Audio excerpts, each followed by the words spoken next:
Hello বন্ধুরা, welcome to my new blog Soma's ডায়েরিজে। আজকে এমন একটা ছোট্ট টিপস বলবো। রেসিপিটা কিন্তু লুচি কিংবা কচুরি যেটাই দিতে পারেন, অ্যাপ্লাই করতে পারেন। তো টিপসটা আপনাদের দৈনন্দিন জীবনে খুব কাজে লাগবে। অবশ্যই ভিডিওটা দেখুন এবং ভিডিওটা দেখে আপনাদের খুবই ভালো লাগবে। এটি আমি যে বেলছি, এটা আমি একটা লুচি বেলছি, কিন্তু কচুরি ভেবেছিলাম করব। তার জন্য আমি যে ময়নটা দিয়েছি, সেই ময়নটা কিন্তু সচরাচর সবাই জানে না, অনেকেই জানে না। যারা জানে তাদের খুবই ভালো, কিন্তু যারা জানে না তাদের জন্য এই ভিডিওটা করছি।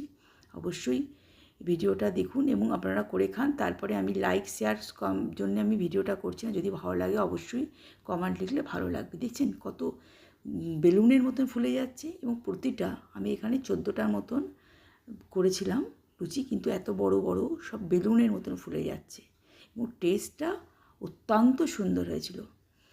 শুনুন তাহলে কীভাবে আমি মাখলাম ময়দাটাকে। ওটার জন্যে আমি এসেছি বলতে। 300 গ্রাম ময়দা নিয়েছিলাম। 300 গ্রাম ময়দার মধ্যে আপনি অবশ্যই 100 গ্রাম বেসন নেবেন। ময়দা, বেসন, সঙ্গে জোয়ান, মৌরি কিংবা কালো জিরে নেবেন। মৌরিটা আমি নিয়েছিলাম একটু, কালো জিরেও নিয়েছিলাম।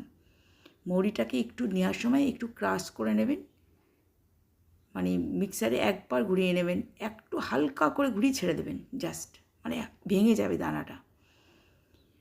নুন নেবেন, একটু চিনি দেবেন, সঙ্গে দুধটা দিয়ে ময়দাটা মাখবেন। দুধ না থাকলে অবশ্যই দইয়ের জল দিয়ে মাখতে পারেন। প্রতিটা লুচি কিংবা প্রতিটা কচুরি ঠিক এইভাবেই ফুলবে। আপনারা একবার এইভাবে খেয়ে দেখবেন। অনুরোধ রইল আপনাদের কাছে, এইভাবে খেয়ে দেখুন।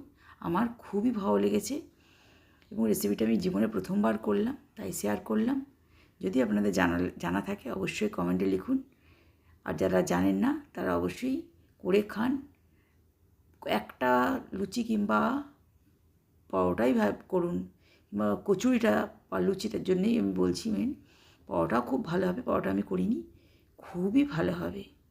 অবশ্যই এত বড় একটা লুচির কিংবা পরোটার কিংবা কচুরি যাই বলেন, যেটা উপকরণ যেটাই করবেন, সেই রেসিপিটা অবশ্যই দেখার জন্য ধন্যবাদ। এর বড় না হলে 2 লাইনে আমি 3 লাইনে বোঝাতে পারতাম না, আপনাদের বোঝাতে পেরে আমি খুব ভালো লেগেছে। এটা আমি একটা কাবলি ছোলা দিয়ে পরিবেশন করেছিলাম। কাবলি ছোলাটার মধ্যে কিন্তু খুব ভালো লেগেছিলো। যদি একটু তেঁতুলের জল দেবেন কাঠটা গুলে, আর সঙ্গে যদি আমচুর মশলা দেন, খুবই কাবলি ছোলাটার স্বাদটা বেড়ে যাবে। আর সঙ্গে নামানোর আগে 2 চামচ অবশ্যই ধনেপাতার চাটনি দেবেন। কাবলি ছোলার স্বাদটা কিন্তু একদম, যদি আপনারা এভাবে রান্না করে খান তবেই বলবেন যে না, বন্ধুরা ঠিকই বলেছিল। অবশ্যই ভিডিওটা দেখুন। ভিডিওটা যদি ভালো লাগে তবে অন্যদের বন্ধুদের মধ্যে অবশ্যই শেয়ার করুন। প্রতিটা ভালো হয়েছিল, প্রতিটা, একটাও কোনো খারাপ হয়নি বা ফোলেনি, এমন কোনো হয়নি।